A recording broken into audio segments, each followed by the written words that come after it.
Hola, ¿qué tal, jóvenes? Buenos días, ¿cómo están? Buenos días. Buenos días, profe. Yes. Buenos días, profe. Buenos días, profe. Ok, vamos a continuar en lo que nos quedamos la clase anterior. Ahora, miren, aquí tenemos la parte de lo que ya es una válvula, la cual va a estar accionada, o quien va a generar que esta válvula se accione es este instrumento que tenemos aquí de presión diferencial. Miren, hay algunos casos, sobre todo en la industria de oil and gas, que se van a encontrar algunos términos como estos, GOV. Si yo me ubico en la norma ISA 5.1, ¿qué me indica la G y qué me indica la O, jóvenes? En primera letra y en segunda letra. Los escucho.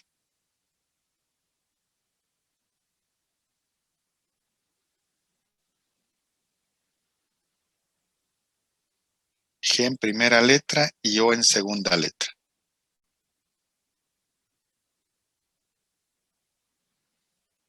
¿La G es selección del usuario? Uh-huh. Ok. ¿Y la O?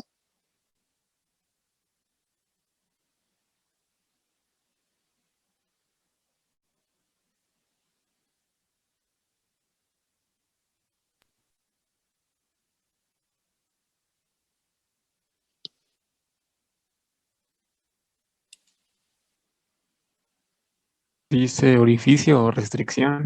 Orificio restricción. El orificio restricción es un accesorio que se utiliza para elementos de flujo. Entonces, si se dan cuenta, lo único que tiene que ver con la norma ISA es la V, que me indica que es una válvula. Entonces, cuando ustedes se encuentren este término de GOV, ¿cómo lo deben de interpretar? Industria de oil and gas. Sí.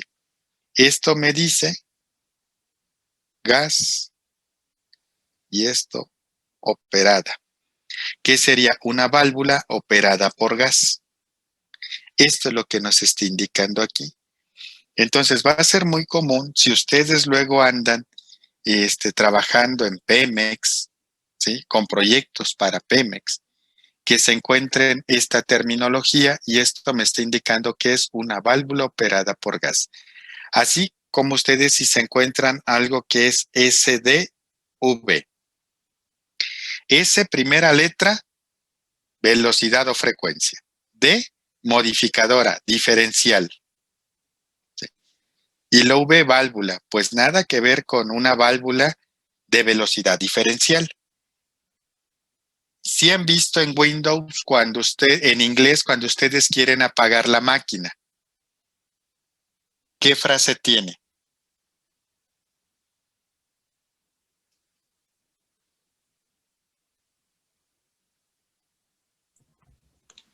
Tiene shut up, ¿no? Ajá. Que serían estas primeras letras que tenemos aquí. Y ahora, ¿eso cómo lo traducimos para la parte ya de esta válvula? Esta es una válvula de corte. Entonces, cuando ustedes se encuentren dentro de Oil and Gas, GOV, válvula operada por gas, SDB, válvula de corte. Ahora sí que son algunas de las excepciones que se van a encontrar de la norma ISA 5.1. Ok, entonces vean, esta válvula es una válvula esférica. Este es su actuador, el que tenemos aquí. Este es el actuador. Esta válvula se va a actuar por presión diferencial. Esta válvula solamente va a ser una válvula on-off. ¿Qué quiere decir que es una válvula on-off? O solamente va a estar 100% abierta o completamente cerrada. Sí. Ahora, vean, este elemento de aquí tiene en la parte de en medio lo que es el múltiple de válvulas. Válvulas de corte, válvula igualadora y llegamos a este indicador.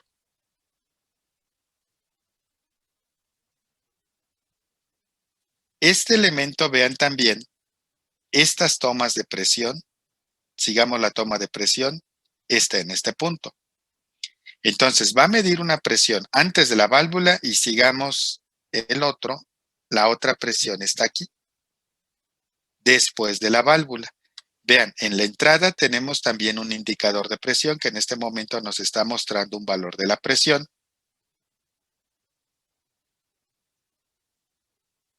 Y esto que yo ya tengo aquí, tengo también mi válvula de corte y mi válvula de venteo.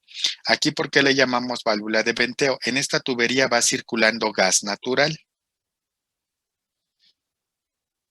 Y ya en esta parte de acá, ahora sí, mi referencia, vean, es la pared amarilla y estos dos elementos que tenemos aquí. Y ya tenemos lo que es mi toma de presión, ¿sí?, con su válvula de corte, su válvula de venteo, el manómetro que nos va a estar indicando la presión en la tubería con su válvula de corte y válvula de venteo. Sí, Gabino, ahora sí es shutdown, gracias. Y del otro lado, nuestra referencia es este punto, las escaleras y esta omega que está deteniendo a la tubería, que es la que tenemos aquí. Y aquí está mi otra toma de presión. Entonces, cuando hay una determinada presión diferencial es cuando va a abrir esta válvula. Ahorita vamos a ver por qué. Esta es ya la válvula ubicada ahora. Ahora sí ya tengo mi válvula, aquí está mi indicador de presión diferencial y aquí está este elemento. Creo que ya no traigo otra foto más. No, ya no. Ok, ahora vamos a ver, ¿por qué necesitamos esto?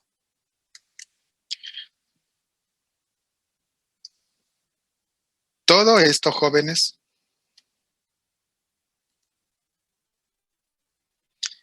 vean, llega aquí. Así como va esta tubería, yo aquí tengo esta válvula, que esta válvula aquí tiene su actuador y este es mi GOP. ¿Sí? Va a entrar a lo que es la casa de máquinas en donde está un turbocompresor. Esta casa de máquinas, ¿sí?, cuando ustedes vean estaciones de compresión o estaciones de bombeo, ya en su vida profesional, van a encontrar que siempre va a haber dos compresores y dos turbobombas como mínimo. Porque una va a estar operando y el otro va a estar disponible.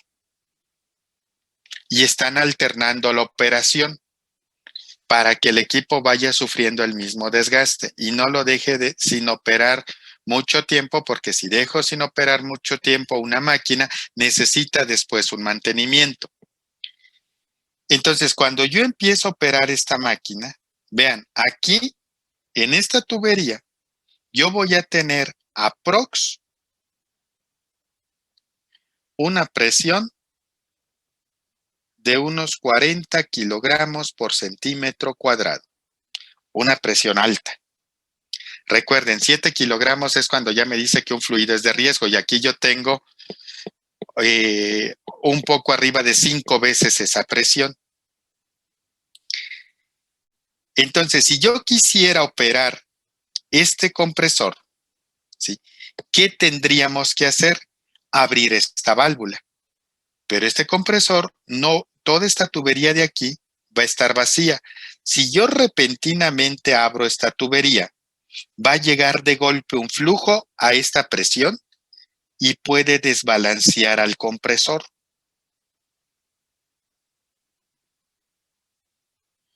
¿Cómo se evita esto? Vámonos a lo siguiente. Ahora sí, yo aquí tengo lo que es mi válvula GOP.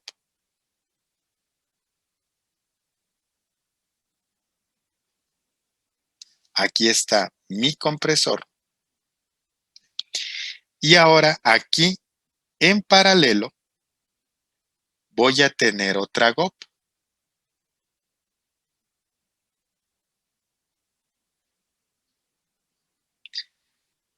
Esta GOP que yo tengo aquí, por ejemplo, es de un diámetro de 48 pulgadas, casi 1.2 metros de diámetro.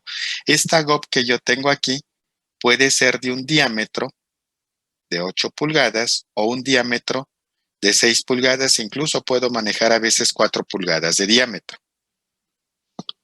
Aquí en esta GOP, vean, yo voy a tener aquí mi indicador de presión diferencial.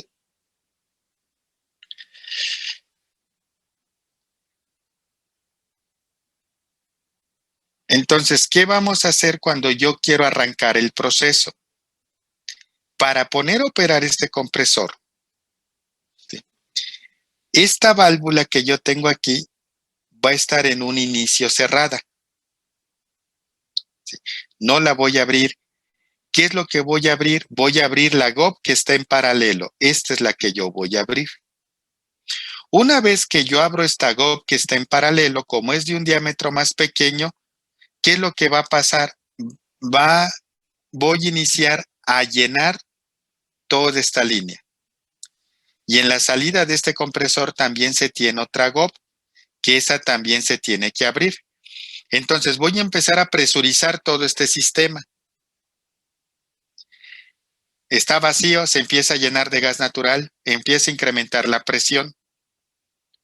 Cuando este delta P, transmisor de presión diferencial, detecte una delta P de aproximadamente 15 psi, que sería aproximadamente,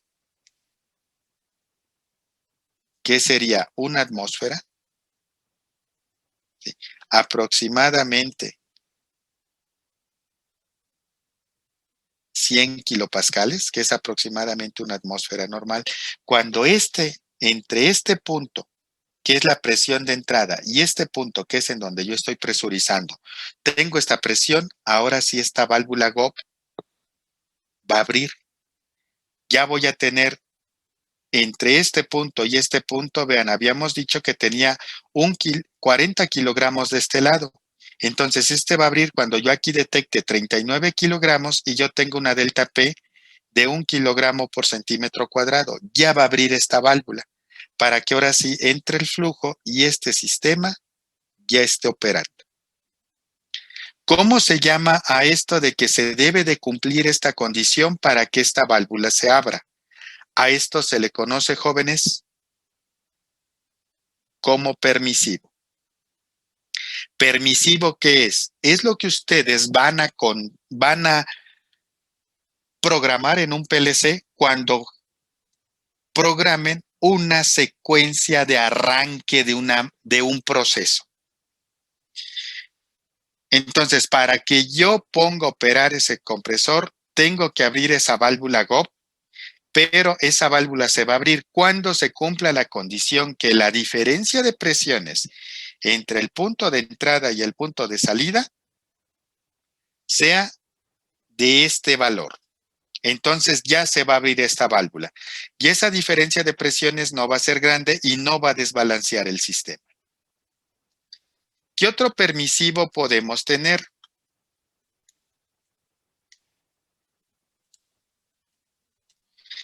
Vean, yo aquí tengo este compresor. ¿Por qué decimos que ese es un turbocompresor? Esta es su entrada, esta es su salida. Voy a tener aquí mi turbina.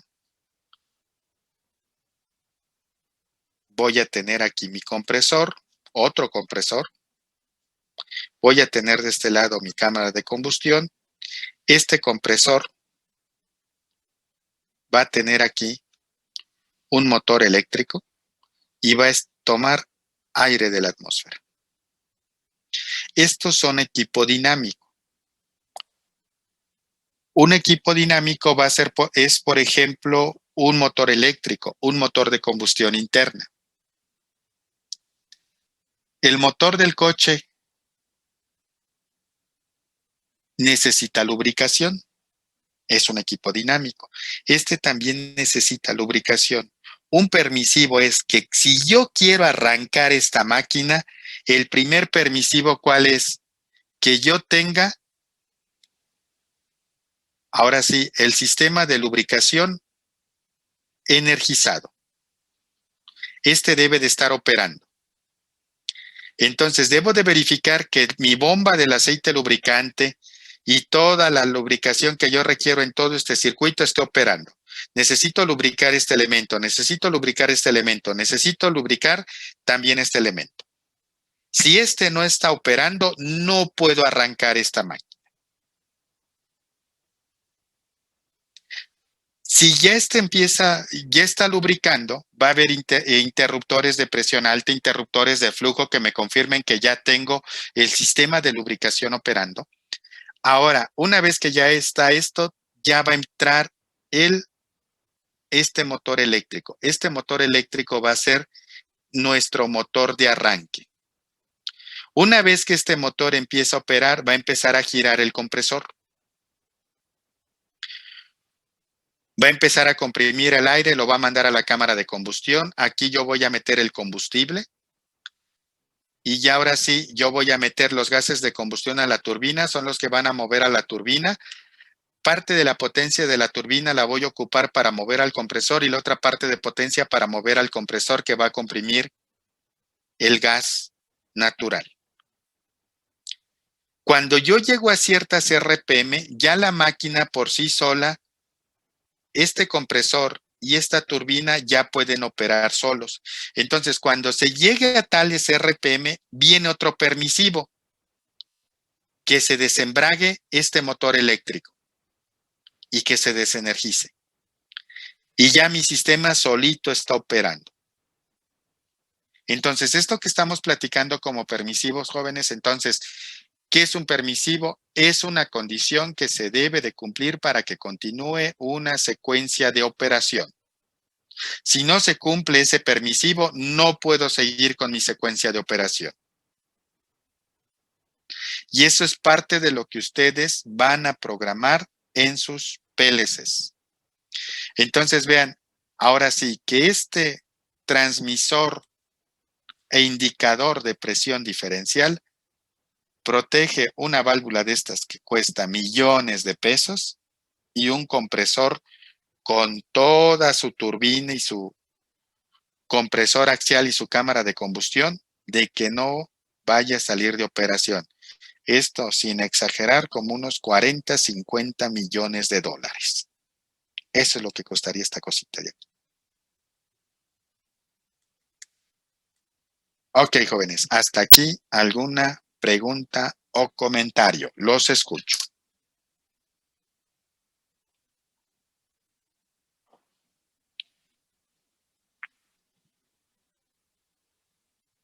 Todo ese equipo que está en la parte derecha es el turbocompresor. Todo ese ya forma, Mata, un turbocompresor. Ok. Haga de cuenta, Mata, todo esto que tenemos aquí. Esto sería el equivalente, por ejemplo, al motor eléctrico de la bomba que ustedes tienen en su casa, o el motor eléctrico del compresor que utilizan en su casa, si es que sus papás tienen ahora sí que mucha herramienta y todo lo demás, o si no, este es el motor eléctrico que mueve el compresor que utiliza una persona que hace hojalatería y pintura. Si este compresor, en vez de que sea compresor, lo sustituyo por una bomba, Mata, y jóvenes, va para todos, ahora yo tendría aquí una turbobomba. Si esto yo lo quito y en lugar de aquí utilizar gas natural como combustible, le meto turbocina, esta es la turbina de los motores que tienen los aviones. Y aquí yo ya dejo sacar los gases de combustión para que le den el empuje al avión para que pueda volar. Ok, ¿alguna otra pregunta o comentario, jóvenes?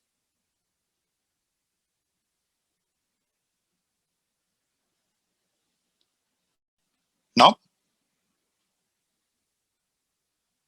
Ok, entonces, ya para ir terminando la revisión No tendríamos un PLC más utilizado, sino que hay ahora sí luego áreas en donde ahora sí un sistema de control distribuido de ABB, a lo mejor un Rodwell, a lo mejor un PLC Siemens, son más utilizados. Incluso hay industrias hoy en día, Gabino, que le están apostando a los PLCs, ahora sí que no Rodwell, no Siemens, tienen costos altos. Hay otros PLCs que están entrando hoy en día que tienen una característica o una ventaja, como son los Unitronics, que también se utilizan en la industria, que esa es una marca israelí que tiene la ventaja de que ellos, una vez que usted les compra el PLC, todo el software para programar el PLC es libre. No necesitan una licencia de un software en específico. Y también estos cuates tienen HMIs y la programación de las HMI es mediante el software de ellos, que es gratuito. También hay otra marca que está entrando hoy en día, Gabino, que es económica y también va para todos, que es la marca Delta. Delta no tan solo también vende PLCs, sino también tiene variadores de frecuencia, que son más económicos que un variador de frecuencia de ABB o un variador de frecuencia de Rodwell. Y también una marca muy buena. Ahora sí, más utilizados se va a encontrar que más o menos andan yo le llamaría así, compartiendo nichos de mercado. Hay puntos en donde unos entran como PLCs, que a lo mejor es una industria que ya está muy casada con ese tipo marca en específico, y hay otras marcas que entran en otro tipo de industria. Pero yo me atrevería a decir que si estamos hablando de los PLCs, los que de más uso industrial, ahorita estaríamos hablando Rodwell y Siemens. Son las marcas. ¿Y cuál PLC? Pues hay infinidad de modelos. ¿Sí? Incluso cuando ya ustedes vayan a procesos más grandes, van a encontrar sistemas de control distribuido, que incluso esos sistemas de control distribuido luego ahora son de la marca ABB. Eso ya va a depender mucho, Campos, de cómo usted especifique su PLC y qué características también requieran. Por ejemplo, Siemens le ha apostado mucho por el TIA Portal y otros software también que permiten hacer hasta estrategias de control avanzado. Entonces, finalmente, ahora sí que es una competencia entre ellos. Ya usted va a decidir cuál es el que va a utilizar de acuerdo a sus números de entradas y salidas y protocolos de comunicación y algunas otras prestaciones. Ok, siguiendo con esto, jóvenes, ahora aquí tenemos la instalación de un manómetro y de un termómetro bimetálico, pero esta foto aquí yo se las pongo porque es una foto en la cual las tuberías tienen un aislante. Entonces ya aquí voy aislando esta tubería porque necesito mantener siempre una temperatura dentro de tal valor. Vean, aquí tengo la tubería, tengo mi toma de presión, tengo mi válvula de corte, tengo una T, aquí está mi manómetro y en la parte de abajo está mi válvula de drenado de venteo. Incluso como es un fluido de riesgo, en la parte de abajo también la válvula tiene un tapón. Entonces ahora aquí tenemos esto para el caso cuando vamos a tener tuberías con aislante. Vamos a ver cuando entremos a temperatura, que va a ser regresando de vacaciones, cómo debo de considerar este aislamiento también al momento de que yo quiera seleccionar este elemento de medición. Ok, ahora vámonos a lo siguiente. Los transmisores que ustedes van a utilizar, jóvenes, son transmisores que luego le llaman que son a 2 hilos. Estos transmisores que yo tengo aquí, ustedes siempre van a estar manejando señal en miliamperes.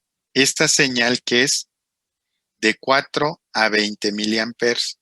¿Cómo voy a conectar ese transmisor? Pues yo necesito una fuente de alimentación, que generalmente las fuentes de alimentación o los transmisores, casi la mayoría, andan a 24 volts en corriente directa. Pero también se pueden encontrar algunos transmisores que los alimente a 11 volts o máximo a 30 o 42 volts en corriente directa. Entonces aquí, ¿qué es lo que tengo que hacer con mi transmisor? Si yo quiero una señal de corriente, debo de alimentar al transmisor. Pero si este transmisor aquí fuera un PT, que quiere decir que es un transmisor ciego, vamos a necesitar un indicador. Este indicador puede ser en unidades de ingeniería. ¿A qué nos referimos con unidades de ingeniería?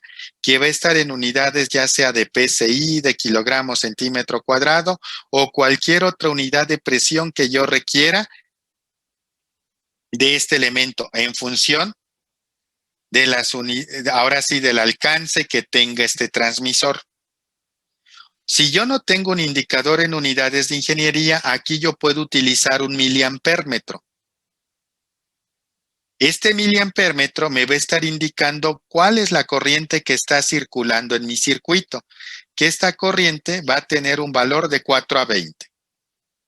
Entonces aquí, en vez de que me esté dando unidades de ingeniería, me va a dar un valor entre 4 a 20 miliamperes, que este valor de 4 a 20 miliamperes, jóvenes, va a depender de, por ejemplo, que este sea un transmisor que va a medir presión de 0 a 100 PSI.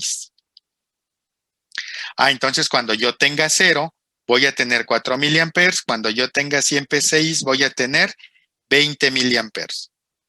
Y listo. Ya esto es la forma en cómo ustedes van a conectar un transmisor de cualquier variable. Siempre y cuando este transmisor sea 2 hilos y maneje una señal de 4 a 20 miliamperes. ¿Qué puedo encontrar también en este transductor? Puedo encontrar un conductor extra, un hilo extra, pero no va a ser de 3 hilos. Este conductor extra va a ser para aterrizar mi transmisor. Entonces aquí ya tenemos este tipo de elementos. ¿Qué es lo que va a pasar ahora con mi transmisor? Ya hemos estado viendo, por ejemplo, que en el caso de un manómetro, yo voy a tener mi 0 y, por ejemplo, 100 PSI, y yo sé que aquí voy a tener una graduación y aquí yo voy a tener una aguja que me va a estar indicando el valor de la presión y este lo tengo que conectar a proceso. En el caso de un transmisor, yo puedo tener un transmisor que tenga aquí su indicación, por ejemplo, 75.5 PSI, y ya este va a ser nuestro PIT. Pero también puedo tener ahora un transmisor que simplemente yo lo voy a conectar a proceso y este de aquí va a tener sus 2 conductores más el de tierra. Ahora, ¿qué es lo que va a pasar? Pues yo voy a tener que ese transmisor va a tener una curva de respuesta. Si este también lo llevamos a que sea de 0 a 100 PSI, ¿sí? Voy a tener que aquí voy a tener 0 PSI, de este lado voy a tener 100 PSI, y este transmisor, ¿sí?, me va a dar una señal de salida. Como es un transmisor eléctrico, me va a dar una señal de salida de 4 a 20 miliamperes. ¿Qué quiere decir esto? Que cuando yo tenga 0 PSI, este transmisor me va a generar una señal de 4 miliamperes, y cuando yo tenga la 100 PSI, él me va a estar generando una señal de 20 miliamperes. Y mi transmisor aquí se va a comportar de manera lineal. Esa es otra ventaja que tienen los transmisores, que la relación entre la variable de proceso y la señal de salida es una señal, o es un comportamiento, perdón, lineal. Ahora, si yo voy a medir cualquier otro valor de presión, a cualquier otro valor de presión le va a corresponder un valor entre 4 y 20 miliamperes. Ahora, ¿por qué utilizamos 4 miliamperes? Regresamos al diagrama anterior. Vamos a suponer que yo aquí tengo, en vez de que tenga este indicador en unidades de ingeniería, tengo ahí conectado un miliampérmetro. Y este miliampérmetro me está marcando 0 miliamperes. Pregunta para todos, jóvenes. ¿Por qué me pudiera estar ese miliampérmetro marcando 0 miliamperes? Los escucho. Porque está dañado el equipo o hay una mala conexión. Ok, está dañado el transmisor, a lo mejor se nos dañó una mala conexión, como por ejemplo, Arturo.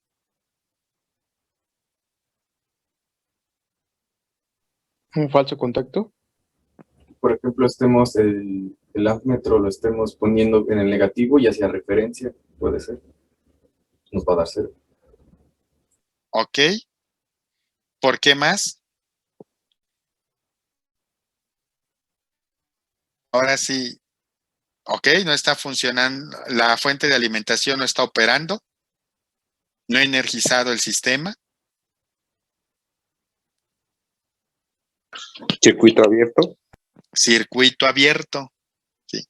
Y eso, el tener el circuito abierto es muy común luego en los procesos, jóvenes.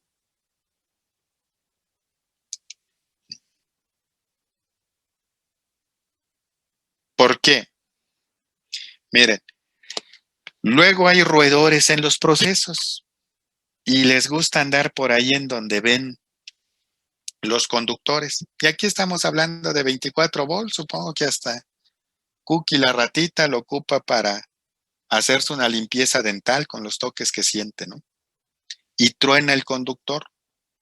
Entonces, si yo tengo aquí 0 miliamperes, me va a estar indicando que tengo en este elemento algo está sucediendo. Conecté mal este elemento. En vez de ponerlo en serio, lo puse en paralelo y ya valió. Ya dañé al miliampérmetro. Siguiente punto, no tengo energizado el sistema. Se me olvidó energizar la fuente de alimentación. Se me dañó el transmisor. Y siguiente punto, está abierto el circuito en cualquiera de los conductores que une al sistema. Entonces, cuando yo estoy hablando de que estoy utilizando 4 miliamperes y 20 miliamperes, que 4 representa el 0 y 20 representa el 100, a estos 4 miliamperes tiene un nombre que se le llama, jóvenes, cero vivo. ¿Qué quiere decir esto? Que para que yo tenga el 0 de la variable que estoy midiendo o el 0% del span, yo voy a tener una señal ya de mi transmisor. ¿Cuál es la ventaja de tener un 0 vivo? Que me permite saber cuándo algo dentro de mi sistema de medición está fallando. Entonces, esa es la ventaja que tenemos aquí de manejar este 0 vivo. Ok, jóvenes, ahora vámonos a lo siguiente. ¿Cuál sería la ecuación de esta recta? Los escucho.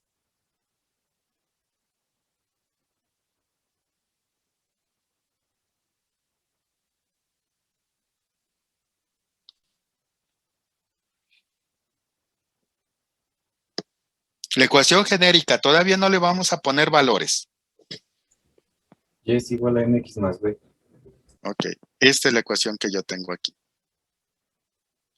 Hay algunas ocasiones, jóvenes, que cuando ustedes programen sus PLCs, luego lo hacen por texto estructurado. Ya más adelante les van a decir en dónde aplica, en dónde no aplica.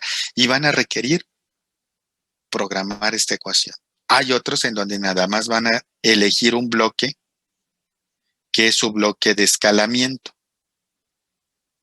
Y ustedes nada más lo van a configurar de acuerdo al transmisor y la señal y listo, ya va a ser todo. Entonces, lo que estamos haciendo ahorita o vamos a hacer es cómo hacer un escalamiento de un transmisor. Este escalamiento, así como lo hagamos en este caso para presión, que es la variable que estamos viendo, aplica para temperatura, aplica para flujo, aplica para nivel y para cualquier otra variable. Entonces, esta va a ser mi ecuación. Yo tengo ahora mi pendiente. ¿Cómo determino mi pendiente, jóvenes?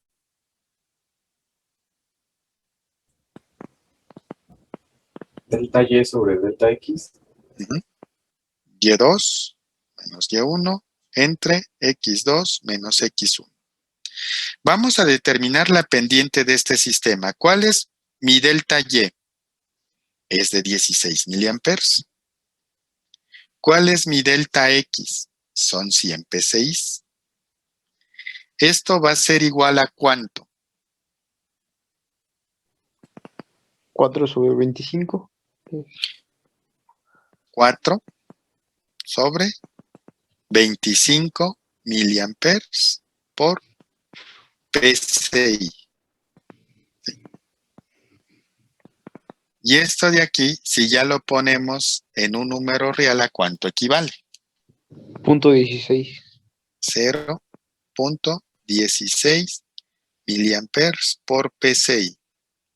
Esta que es la pendiente de la recta, jóvenes, para un instrumento, para nuestro transmisor, esto se llama sensibilidad del transmisor. ¿Qué quiere decir, jóvenes? Que por cada PSI de presión que yo le suministre a mi transmisor, él me va a generar una señal de 0.16 miliamperes. Es como interpreto esta sensibilidad, que en una recta es la pendiente de esa recta.